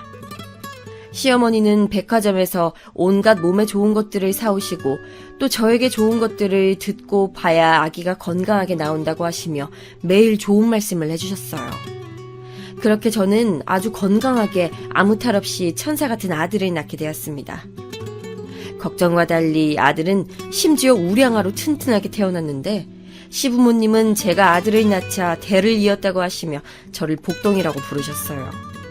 그리고 우리 친정아빠에게도 이렇게 귀한 딸을 보내주셔서 감사하다고 인삼과 질 좋은 고기를 보내주셨죠. 친정아빠도 시골에서 작은 오빠 차를 타고 저를 매일같이 보러 오고 저는 축복 속에서 아이를 맞이했습니다. 아빠는 우리 엄마가 저를 낳고 돌아가셔서 저도 출산하고 몸이 안 좋아질까봐 걱정을 정말 많이 하셨다고 하더라고요. 다행히 시부모님이 전폭적으로 지원해 주시고 바로 옆에서 좋은 것들만 먹이고 또 병원도 자주 데려가셔서 그런가 저는 아빠의 우려와 달리 아주 건강했습니다. 그렇게 양가의 축복 속에서 아이는 아주 건강하게 자라기 시작했고 저는 이렇게만 살 수 있다면 정말 얼마나 좋을까 생각하며 살았습니다. 남편이 우리 고향에 고기 배달을 직접 갈 때 아이와 함께 따라가서 아빠와 작은 오빠 얼굴도 보고 또 제 고향 친구들도 보고 아주 행복했었죠. 그런데 하늘도 무심하시죠. 이렇게만 살면 얼마나 좋을까 생각을 한 지 얼마나 되었다고 불행이 찾아왔습니다. 그날따라 아이가 심하게 보채던 날이라 저도 초저녁부터 쓰러져서 아이와 같이 집에서 자고 있었는데 집에서 일하시던 이모님이 급하게 방으로 들어오시더라고요. 보통 방까지 들어오시던 분은 아니라서 무슨 일인가 싶었는데 이모님의 말에 저는 너무 놀라서 아무 말도 하지 못하고 그대로 굳어버렸습니다. 아이고 어떡해요. 이게 무슨 일이야. 지금 장례식장 가셔야 돼요. 사모님하고 사장님 집에 오시다가 돌아가셨어요. 네? 지금 뭐라고 하셨어요? 저도 방금 연락을 받았어요. 빨리 움직여야 돼요. 바로 시부모님이 교통사고가 크게 나서 돌아가셨다고 바로 장례식장으로 가셔야 한다는 이모님의 말에 저는 머리부터 발끝까지 소름이 돋았습니다. 시부모님은 저에게 바로 몇 시간 전에 중요한 약속이 있다고 그거 끝나고 집에 오는 중이라고 하셨기 때문에 저는 더 믿을 수가 없었습니다. 너무 놀라있는 저에게 이모님은 이미 남편은 장례식장으로 바로 가고 있다고 지금 가보시라는 말씀을 해주셨어요. 처음에 저는 너무 놀라 손을 벌벌 떨며 진정할 수가 없었습니다. 하지만 이모님이 계속 정신을 차리라고 말씀해 주셔서 저는 급하게 자는 아들 민수를 데리고 언니와 아빠에게 전화를 걸어 상황을 알렸습니다. 제 주위에 누가 돌아가신 경험이 없어 울며 전화하자 아빠는 저에게 일단 진정하라고 바로 당신께서 오신다고 하셨죠. 언니도 저에게 바로 형부와 오겠다고 집에서 기다리라고 말했고 저는 저를 데리러 온 언니와 함께 장례식장으로 향했습니다. 장례식장에 도착하니 정말 남편이 있었고 저는 아들을 끌어안고 정말 엉엉 울었습니다. 그런 저를 보고 남편도 저를 안고 울고 저는 정말 이 현실을 믿을 수가 없었어요. 여보, 정말 이게 무슨 날벼락이야. 나 진짜 너무 슬퍼. 분명 나한테 전화로 집에 오시고 있다고 하셨는데. 그리고 나중에 들은 말로는 시부모님께서 다녀오신 그 중요한 약속은 바로 저에게 선물을 해주시려고 백화점에 다녀오신 거였습니다. 제가 아이가 크면서 남편이 너무 바빠 육아하느라 정신이 없었는데 그게 안쓰럽다고 몰래 선물을 해주시려고 했던 거였어요. 저는 그 사실을 나중에 알고 정말 얼마나 슬펐는지 모르겠습니다. 정신없이 장례를 치르고 저는 한동안 우울증에 걸리기도 했어요. 저는 앞서 말했듯 남편과 천생연분이라고 느낀 적은 없지만 시부모님은 정말 잘 만났었거든요. 보통 제 친구들도 그렇고 여러 얘기를 들어보면 반대인 경우가 대부분이던데 저는 정말 남편 복은 없어도 시댁 복은 많다고 말할 정도로 시부모님의 존재는 저에게 컸습니다. 그래서 장례가 끝나고 정신을 도저히 차릴 수가 없었고 오히려 남편이 저에게 괜찮냐고 물어볼 정도였었죠. 남편은 사업 때문에 너무 바빠 집을 비울 때가 많았는데 그 넓은 집에 원래 계시던 분들이 없으니까 제 우울감은 더 심해졌고 저는 결국 아들을 데리고 친정 본가로 가서 며칠씩 있기도 했습니다. 친정에 가서 아빠와 작은 오빠와 지내며 고향 친구들을 만나면서 그렇게 외로움을 달랬었죠.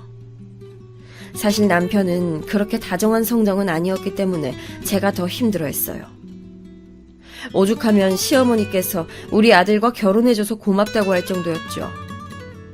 분명히 고등학생 땐 그렇지 않았는데 크면서 많이 바뀌었어요. 그래도 저에게는 만족스럽지 않은 남편이었지만 아이에겐 어찌나 잘하던지 아이가 아빠만 보면 아주 좋아했어요. 아들한텐 최고의 아빠였으니까 그래도 다행이었죠. 사실 저는 저만 생각하면 친정집에서 아이를 키우고 싶었는데 현실 여건상 아이 교육도 그렇고 도시로 가서 살아야 했습니다. 도시로 돌아오고 나서는 또 외로워서 집에만 있기가 싫어서 아이 유치원 엄마들과 친하게 지내기 시작했어요. 원래 저는 내성적인 성격이고 사람과 친해지는데 많은 시간이 소요되는 편인데 일부러 노력을 많이 했었죠. 그러자 아들의 유치원 같은 반 친구인 영수 어머니와 친해지게 됐어요. 영수 어머니, 현영이는 저와 나이도 같아서 다른 엄마들보다 친해지는데 어렵지 않았습니다. 저는 어릴 때부터 내성적이고 잘 나서지 못하는 성격이었는데 현영이는 굉장히 쾌활하고 밝은 친구여서 첫 만남부터 저에게 적극적으로 다가와줬어요. 나이도 같은데 우리 그럼 친구예요. 안 그래도 처음 봤을 때부터 친해지고 싶었어요. 그리고 현영이에게는 참 안타까운 사연이 있었는데 바로 남편이 교통사고로 죽었다는 사실이었습니다. 안 그래도 저는 시부모님이 교통사고로 돌아가셔서 매우 불안정한 상태였는데 현영이도 본인 남편이 교통사고로 하늘나라에 있다고 그 아픔을 잘 안다고 말해주니까 저는 급속도로 현영이와 가까워지게 됐어요. 현영이는 남편이 교통사고로 죽고 나서 생활비를 벌기 위해 일주일에 2번 근처 식당에서 일하고 있었는데 일부러 아들이 하원하고 나면 그 식당에 가서 매출을 올려줘 현영이의 길을 살려주기도 했었어요. 갑자기 가족이 죽게 되면 그 상실감이 말로 할 수가 없는데 우리 둘은 같은 아픔을 공유하며 속에 있는 얘기도 많이 하게 되었고 저는 종종 현영이를 집에 초대도 하며 지내기 시작했습니다. 또 현영이가 식당에 일하러 가는 날에는 아이가 혼자 종일반에 있어서 너무 안타깝고 하길래 제가 대신 데리고 집에서 영수를 우리 아들과 같이 봐주기도 했어요. 그리고 현영이가 퇴근하고 우리 집에 오면 남편과 셋이 밥에 술도 마시며 굉장히 친하게 지냈습니다. 남편은 처음에는 제가 집에까지 데리고 온 친구가 현영이가 처음이라 당황했지만 곧 현영이 특유의 성격 덕분에 셋이서 마치 고향 친구들처럼 가까워졌어요. 이모님, 저번에 주셨던 김치 너무 맛있어서 놀랐어요. 이모님은 어떻게 그렇게 요리를 잘하세요? 내가 놀러 올 때마다 반해서 가잖아요. 현영이는 부침성이 매우 좋아서 우리 집에서 일하시던 이모님들과도 친밀한 관계를 맺었는데 저는 그런 성격이 되지 못해서 그저 부러워했었죠. 그래서 현영이와 영수 그리고 우리 가족 셋까지 같이 여행도 가고 심지어 제 고향에도 데리고 가서 우리 아빠와 작은 오빠에게 소개도 해줬습니다. 현영이의 형편이 안 좋은 것은 이미 알고 있으니 저는 현영이와 만나면 모든 계산을 제가 하기도 하고 영수를 봐주면서 드는 돈에 대해 단 한 번도 요구하지도 않았습니다. 현영이는 늘 저에게 고맙다고 말했고 저는 시부모님이 돌아가시고 제일 우울했을 때 현영이와 말동무도 하고 다시 인생을 희망차게 살 수 있어서 정말 행복했어요. 그러다 아이들이 자라서 초등학교에 입학했고 저는 그때도 현영이와 가깝게 지내며 우리 집에 초대도 자주 하고 지내고 있었는데 어느 날 고향 친구가 저에게 조심스럽게 말을 꺼내더라고요.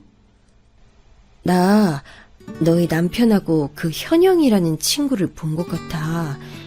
나도 말을 할지 말지 고민 많았는데 아무래도 알려줘야 하는 것 같아서. 친구는 혹시 몰라 찍었다며 사진도 저에게 보여줬는데 둘이 근교 카페에서 웃고 있는 사진이었습니다. 누가 보면 둘이 부부인 것처럼 함께 웃고 있길래 저도 순간 의아함이 들어 그날 밤 남편에게 현영이와 카페에 갔었냐고 물어봤더니 남편은 잠시 당황하더니 저에게 말을 했어요. 조금 있으면 당신 생일이라 둘이 의논하느라 만났지. 비밀이었는데 세상에 비밀은 없나 보다. 이렇게 당신 친구에게 들킬 줄이야. 깜짝 선물은 물 건너갔네. 아, 그런 거였어? 사실 너무 놀랐어. 당신 설마 안 좋은 생각하는 건 아니지? 내가 설마 당신을 두고 바람핀다고 생각하는 거야? 의심은 했었지. 아니라니까 다행이고. 저는 남편의 말을 듣고 다행이라고 생각하며 고향 친구에게 전했더니 친구가 그래도 조심하라고 하더라고요. 그래도 그 이후로 현영이를 집에 부르거나 남편과 만나는 자리를 최대한 만들지 않았습니다.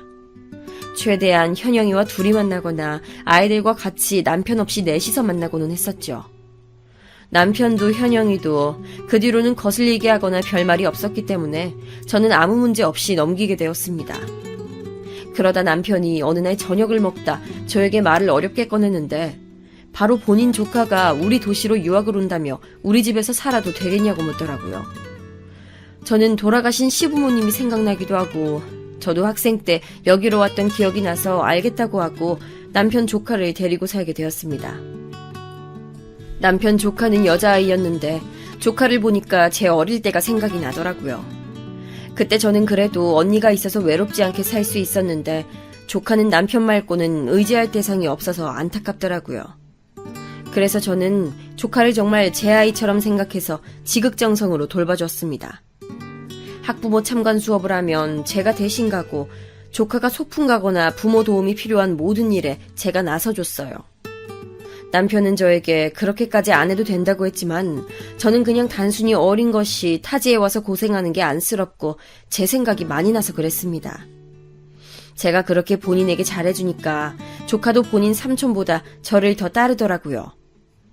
제 아이 민수는 아들이었고 남편과 저는 둘째 계획은 없던 터라 조카를 제 딸처럼 생각했었죠. 그렇게 조카를 돌보느라 정신이 없으니 현영이와도 자연스럽게 예전처럼 붙어 다니진 못하게 됐습니다. 그래도 아예 만나지 않은 것은 아니었고 일주일에 2-3번은 만났었죠. 아이들이 크면서 학원 공유도 하고 그랬는데 현영이는 어느 순간부터 입고 다니는 옷이나 행색이 눈에 띄게 좋아졌습니다. 예전에는 똑같은 옷을 계속 입고 다녀서 제가 선물로 옷을 사주곤 했었는데 이제는 만날 때마다 옷이 바뀌고 애들 학원에 대해 말할 때도 예전엔 돈 걱정을 하며 고민해서 제가 미안해서 말하지 못했었는데 이젠 본인이 먼저 비싼 영어 학원에 대해 말하기도 했었죠. 저는 예전과는 다른 모습에 의아한 마음이 들었지만 이유가 어찌되었든 현영이가 만족하며 살면 다행이고 형편이 안 좋아진 것이 아니고 좋아진 거니까 다행이라고 생각했습니다. 그리고 그맘때쯤 친정아버지가 아프기 시작하셨는데 그래서 저는 조카와 아들을 챙기고 또 아버지를 챙기느라 무척 바빠졌어요. 친정아버지는 제가 태어났을 때부터 아니 그 전부터 건설 현장에서 일하시느라 몸을 몇십 년 넘게 쓰셨는데 그래서 원래 몸이 좋은 편은 아니었어요. 자주 잔병치레가 있으셨고 현장에서 일하시다 다쳐서 오는 경우도 종종 있으셨습니다. 그런데 어느 날은 복통이 너무 심하다고 하시며 쓰러지셔서 작은 오빠가 동네 의원에 데리고 갔는데 처음엔 의사가 너무 오래 현장에서 일하셔서 그런 것이라고 했는데 그 이후로도 계속 아버지가 쓰러지는 일이 빈도가 줄면서 발생하자 큰 병원으로 가보라고 했다고 하더라고요. 그렇게 작은 오빠가 친정아버지를 데리고 우리 지역으로 와서 병원에 갔는데 거기서 아주 충격적인 소리를 들었습니다. 선생님, 아버지 증상이 왜 그런 거죠? 요즘 더 심해지셨어요. 이런 말씀드리기 참 곤란하지만 환자분 지금 암에 걸리셨어요. 왜냐하면 아버지는 위암 말기였기 때문이에요. 초기도 아니고 말기고 의사는 우리 남매에게 살 날이 얼마 남지 않으셨다고 말씀했습니다. 병원 치료에 의존해서 생명을 몇 개월 늘리느니 차라리 가족분들과 여생을 보내는 게 훨씬 나을 것 같다 하셨죠. 그러면서 이 정도까지 될 때까지 고통 때문에 힘들었을 텐데 일부러 가족들 생각해서 말을 하지 않은 것 같다고 아버지를 잘 챙기라고 하더라고요. 저와 작은 오빠는 그 말을 듣고 얼마나 울었는지 모르겠습니다. 이 사실을 바로 큰 오빠와 언니에게도 알렸고 아버지에게도 사실대로 말했더니 아버지도 무슨 치료냐고 살 만큼 사셨다고 최소한의 치료만 하면서 고향에서 여생을 보내고 싶으시다고 하셨어요. 그래서 정말 대학병원에서 최소한의 치료만 하셨는데 저는 암 치료가 그렇게 비싼 줄 그때 처음 알았습니다. 그리고 아버지는 시골에 사셨기 때문에 병원 진료를 하러 제가 사는 곳에 오실 때마다 택시를 타셨는데 그 돈도 만만치 않았고요. 남매가 다 돈을 모았지만 사실 어릴 때부터 가난하게 자랐고 또 큰오빠와 언니는 이미 가정이 있어서 돈을 많이 내는 것이 무리였습니다. 제가 그나마 형편이 제일 좋았지만 저도 수입이 없어 오로지 남편의 돈이라 어느 순간이 되니 눈치가 보이더라고요. 저는 남편에게 생활비를 받아서 썼었는데 그 돈으로는 병원비를 감당하기가 무리였습니다. 작은 오빠는 공장에 가서 번 돈을 아버지와 살면서 생활비로 부담했기 때문에 차마 작은 오빠에게 돈을 더 내라고는 하지 못했고 큰 오빠는 3남매를 낳고 키우고 있었기 때문에 이미 오빠 가정을 유지하기에도 힘든 상황이었어요. 언니도 지극히 평범하게 살았기 때문에 큰 돈을 내진 못했고 결국 제가 거의 다 부담하게 됐습니다. 또한 병원에서 아버지가 돌아가시기 전에 많은 경험을 해달라고 했기 때문에 제가 무리해서 언니 오빠들과 아버지를 데리고 여행도 다녔어요. 정말 다행히 아버지는 병원에서 반년도 채우지 못할 것이라고 했던 것과 달리 1년 넘게 투병하시고 돌아가시게 되었습니다. 시부모님의 사고와 달리 친정아버지는 어느 정도 예상을 할 수 있었지만 그래도 슬픈 마음은 똑같더라고요. 아버지는 우리 남매에게 하신 마지막 말씀도 미안하단 말씀이었어요. 정말 혼자서 4남매를 키우시느라 온갖 고생만 다 하고 가신 아버지를 보내려니 마음이 너무 아팠습니다. 그런데 정말 더 마음이 아팠던 것은 바로 남편 때문이었어요. 남편은 제 가정 환경에 대해 잘 알고 있었고 제가 아버지를 얼마나 생각하는지도 알고 있었습니다. 그런데 제가 친정아버지 병원비를 대느라 생활비가 부족하니 남편에게 돈을 달라고 했던 적이 꽤 있었는데 저에게 왜 저만 자식이 아닌데 혼자 부담하냐고 하긴 했었어요. 그때는 저도 남편에게 미안하기도 했지만 상황이 다들 안 좋으니 우리가 더 여유가 있으니 조금만 도와달라고 했었거든요. 남편은 친정아버지가 돌아가시자 본인은 할 만큼 했다며 장례식 돈을 주지 않겠다고 했습니다. 제가 정말 마지막이라고 이번 일 이후로는 우리 가족에게 들어갈 돈은 없을 거라고 부탁했지만 들은 척도 하지 않더라고요.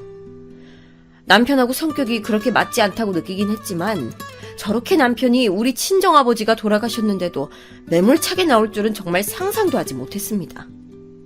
제가 정말 마지막으로 한 번만 도와달라고 했더니 남편은 심지어 저에게 이렇게 말하더라고요. 당신 아버지 그만하면 호상인데 무슨 장례를 치러? 당신은 나처럼 외동도 아니면서 뭘 그렇게 혼자 다 부담을 해? 나도 돈 없어. 몰라. 저는 저 말을 듣고 너무 충격을 받아 그 자리에서 석고상처럼 굳어 아무것도 할 수 없었습니다. 그러면서 저는 제가 왜 우리 아빠 장례비도 주지 않는 남편의 부모를 그렇게 챙겼고 조카까지 딸처럼 생각했을까 후회가 되기도 했어요. 결국 저는 고향 친구들에게 이 사실을 털어놓게 되었고 고향 친구들이 발벗고 나서주어 겨우 장례비를 마련하게 됐습니다. 오히려 가족인 남편보다 고향 친구들이 제 슬픔에 공감과 위로해 주었고 더 많이 울어주는 상황이 일어났어요. 저도 남편에게 너무 실망했지만 일단 친정아버지 장례가 우선이니 일단 손님 맞이를 하느라 바빴습니다. 그런데 장례가 끝나고 제가 집을 많이 비웠기 때문에 아들과 남편 조카를 챙기러 집에 들어갔는데 저에게 조카가 오더니 말을 꺼냈어요. 사실 계속 말을 하려다 말길래 제가 주저하지 말고 말해달라 했는데 아주 충격적인 소리를 듣게 됐어요. 바로 제 남편이 우리 아버지 장례식 때 밤에 현영이를 만났다는 소리였습니다. 현영이는 정말 고맙게도 장례식장에 와줬는데 조카가 혼자 집에 돌아가다 우연히 길을 잘못 들어 골목길로 가게 되었는데 거기서 남편과 현영이를 보았다고 하더라고요. 그냥 둘이 있었으면 말을 하지 않았을 텐데 둘이 끌어안고 누가 봐도 불륜이라고 했습니다. 저는 정말 너무 충격을 받았고 이제야 왜 남편이 저에게 점점 냉담해졌고 아버지 장례비까지 아까워했는지 이해가 가기 시작했어요. 저는 남편 성격이 점점 변해도 나이가 들면서 자연스럽게 변한 줄 알고 최대한 그 성격에 맞춰주려고 노력했었는데 남편은 오히려 바람을 피우고 있었더라고요. 그러면서 예전에 제가 현영이와 친하게 지냈을 때 근교 카페에서 둘을 발견했던 친구가 해줬던 말도 생각이 났습니다. 이미 그때부터 저 몰래 둘이 살판 났던 것 같았던 게 마침 제가 그 이후에도 남편 조카를 돌보느라 바빴고 그 이후엔 우리 친정아버지가 아프셔서 돌보느라 바빴었기 때문입니다. 그리고 이제야 왜 현영이가 갑자기 생활 형편이 나아졌는지 이해가 가기 시작했어요. 저는 단순히 일하는 요일이 늘었거나 혹은 다른 좋은 일이 생겼나 보다 했었는데 알고 보니 남편이 돈을 주었기 때문이더라고요. 그것도 모르고 저는 현영이 형편이 안 좋다고 예전처럼 만나지 않아도 종종 챙겨주곤 했었죠. 전 이미 머리로는 알고 있었지만 차마 제 입으로 남편에게 너 바람났냐고 묻지를 못하겠더라고요. 아마 슬프게도 남편은 예전과는 달리 수긍할 것 같아서 그랬던 것 같아요. 당장 바람났다는 것을 알고 제일 먼저 든 생각은 아들이었습니다. 남편이 저에게 저렇게 매정했던 것과는 달리 아들한텐 정말 잘했기 때문에 아들에게 이 사실을 알려야 하는 건지 아니면 그냥 내가 꾹 참아야 하는 건지 고민이 많이 됐어요. 조카도 제 아들이 걱정된다고 말하면서 저에게 삼촌보다 외숙모가 더 좋았기 때문에 말하는 거라 하더라고요. 제가 여기 살면서 삼촌한테는 실망만 했는데 외숙모한테는 도움만 받아서 그냥 지나칠 수가 없었어요. 저는 이 사실을 저에게 알려준 조카에게는 그저 고마운 마음만 들었습니다. 남편이 변했다는 사실을 알고 있었지만 이렇게 확실히 확인 사살을 받으니 마음이 너무 아팠지만 저는 이 사실을 가족들에게 알리지도 못했습니다. 아버지가 돌아가신 지 얼마 되지 않았기 때문에 이 소식을 알리면 가족들이 아버지 보낸 슬픔을 온전히 느끼지도 못하고 제 걱정 때문에 또 마음 아픈 일이 생기는 것은 제가 원치 않았기 때문이에요. 남편은 그날 밤늦게 돌아와서 피곤하다고 바로 잤는데 저는 정말 배신감에 잠을 잘 수가 없어서 밤을 꼬박 새웠습니다. 남편에게 배신감이 드는 동시에 현영이한테도 정말 괘씸한 마음이 들었던 것이 저는 정말 현영이에게 친구로 도와주는 것을 넘어서서 인간 대 인간으로 챙겨줬기 때문이에요. 그런데 그렇게 도움받을 것은 다 받아놓고 뒤에서는 제 남편과 바람이 났다니 정말 충격이 너무 컸습니다. 그렇게 아무한테도 말을 하지 못하고 있었는데 며칠이 지나고 저는 더 충격적인 일을 발견하게 됐어요. 제가 남편의 바람을 알고 머리가 너무 아팠지만 그래도 조카와 아들은 챙겨야 해서 애들 먹이려고 백화점에 들렀는데 거기서 제 눈으로 남편을 발견하게 됐어요. 남편을 보고 예전처럼 기쁘진 않았고 혹시나 해서 뒤를 밟았는데 남편은 명품 매장에 들어가더라고요. 계속 지켜봤더니 현영이가 매장으로 들어왔고 둘은 마치 부부처럼 딱 붙어서 가방 구경을 하더니 남편은 집에서는 볼 수 없었던 미소로 웃으며 가방을 결제하더라고요. 저는 그 모습을 지켜보는데 정말 비참하고 또 너무 슬펐습니다. 우리 아버지 장례비는 호상이니 뭐니 하면서 돈도 아깝다고 보태주지 않았으면서 상간녀한테는 명품 가방을 사주다니요. 이게 말이 된다고 생각하시나요, 여러분? 저는 그 자리에서 바로 가서 따지고 싶었지만 애써 마음을 꾹 눌렀습니다. 남편은 저와 결혼 생활을 그렇게 지속하면서 명품 가방을 한 번도 사준 적이 없어서 더 속상했어요. 그렇게 충격적인 광경을 목격하고 집으로 돌아와 애들 밥을 먹이고 안방에 멍하게 있는데 남편이 들어왔습니다. 남편은 현영이한텐 정말 드라마에 나오는 남자처럼 환하게 웃어줬으면서 저는 본 척도 하지 않더라고요. 저는 정말 너무 비참했지만 더 슬펐던 것은 제가 따진다고 해결될 일이 아니라는 점이었어요. 저는 가난했고 경제력도 없었기 때문에 정말 남편의 바람을 알고 있어도 할 수 있는 게 없었기 때문에 막막했습니다. 하지만 저를 두고 바람난 남편과 계속 살 수도 없었어요. 아들이 당연히 마음에 걸렸지만 어떻게 살 수 있겠나요? 전 너무 속상했지만 차마 가족들에게 알릴 수 없어서 고향 친구들을 만나 이 얘기를 털어놓게 되었습니다. 친구들은 처음 현영이를 봤을 때부터 촉이 좋지 않았다고 제 편을 들어줬어요. 내가 관상 잘 보는 거 알지? 걘 처음 봤을 때부터 이상했어. 눈웃음 치는 거 봤어? 너무 아니야. 아니 재영씨 진짜 그렇게 안 봤는데 너무하네. 우리가 고기 팔아주는 게 얼만데. 안 되겠다. 오늘부터 거래 끊어야지. 아니 네가 재영씨 덕만 봤어? 너도 시부모님한테 얼마나 잘했어. 그리고 자기 조카도 네가 다 봐주고 우리도 일부러 거래 너희 남편하고 했잖아. 친구들은 말을 할수록 괘씸하고 배신감이 심하다고 하면서 당장 이혼하라고 했습니다. 사실 저는 아들 걱정도 걱정이지만 현영이를 소개해준 사람도 저니까 제가 원인이 된 것 같아서 망설이고 있었거든요. 그런데 바람을 피운 놈들이 잘못이지 제가 무슨 잘못이냐고 친구들이 앞다퉈 얘기해주니 저도 제 결정에 확신이 생기기 시작했습니다. 그러면서 정말 바로 고기 납품을 끊었고 그 소식을 들었는지 남편은 저에게 묻기 시작했어요. 당신 현영이랑 바람 폈지? 나 다 알아. 심지어 내가 봤어. 뭐라고? 누가 그래? 예전부터 정말 왜 그래? 당신 의부증이야. 내가 두 눈으로 똑똑히 봤어. 우리 아빠 장례비는 아깝다고 주지도 않더니 현영이한테는 가방까지 사주더라. 당신 나한테 명품 선물해준 적 있어? 그건 또 어떻게 알았어? 당신 이제 미행까지 해? 진짜 무섭다. 의부증도 적당히 해야지. 의부증이 아니고 당신이 바람 피운 거 맞잖아. 당신이 어떻게 나한테 이래? 뭐? 아니, 야 똑바로 말해. 너야말로 내가 너희 집에 해준 게 얼만데? 이 대화를 시작으로 남편과 저는 이혼하기로 했고 저는 가족들에게도 이 소식을 알렸습니다. 제가 속상해서 울면서 사실 장례비도 주지 않으려고 했었다고 하니 오빠들과 언니는 당장 이혼하라고 했어요. 저는 현영이한테 연락해서 내 남편과 바람 피웠냐고 하니까 글쎄 남편과 반응이 똑같았어요. 저보고 미행했냐고 무섭다고 막 그러길래 제가 불륜은 무섭지 않냐고 하니까 당당하더라고요. 저렇게 철판을 깔아야 불륜도 할 수 있나 봐요. 제가 이 소식을 고향 친구들에게 알리니까 친구들은 이대로 당할 수는 없다고 하며 아주 통쾌하게 복수해줬어요.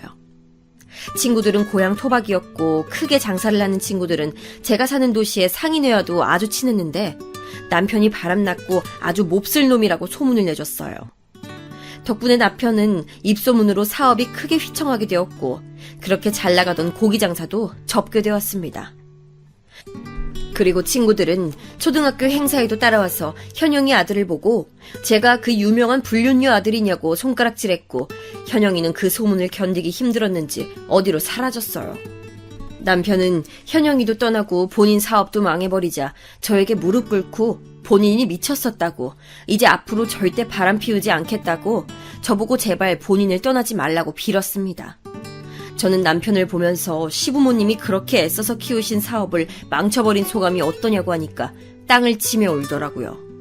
그렇게 불륜을 저에게 걸렸을 때도 당당하다니 사업이 망해버리자 마음이 급해졌나 봅니다. 심지어 남편은 아들한테는 잘했다고 제가 말했잖아요. 저는 아들에게 사실대로 아빠가 영수 엄마와 바람나서 엄마는 이제 아빠와 살지 않겠다고 했더니 아들은 남편 말고 저를 따라온다고 하더라고요. 남편은 아들이 자기를 선택하지 않고 얼굴도 보기 싫다고 했던 것이 정말 충격이었는지 저에게 갑자기 고등학교 때 얘기를 하더라고요. 우리 학생 때 좋았잖아. 당신 기억나? 우리 좋았어. 도대체 지금 와서 얘기하면 뭐해. 그렇게 좋았던 우리 사이 불륜으로 이렇게 된 거 다 당신 때문이야. 내가 잘할게 자기야. 제발. 남편은 사업도 망하고 본인 평판도 망하자 끊임없이 저에게 매달렸어요.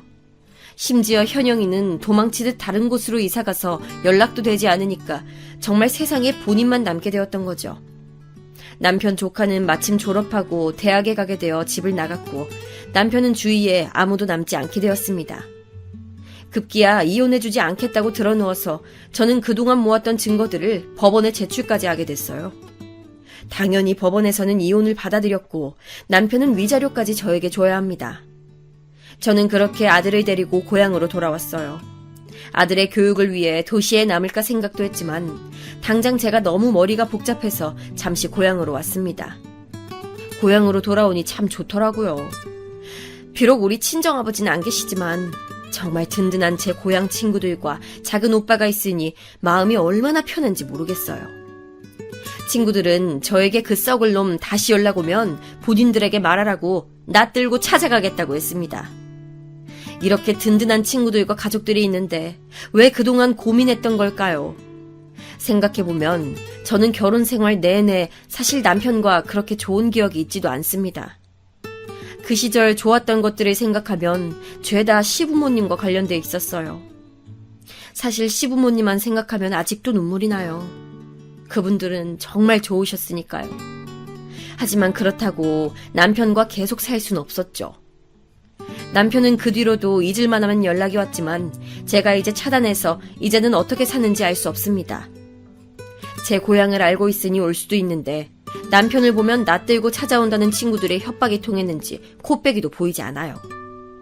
저는 그래서 요즘 아들과 제 친정집에서 아주 행복하게 지내고 있습니다.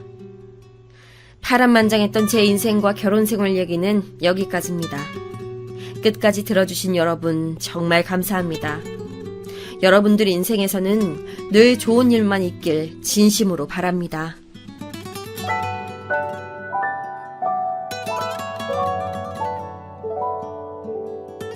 음.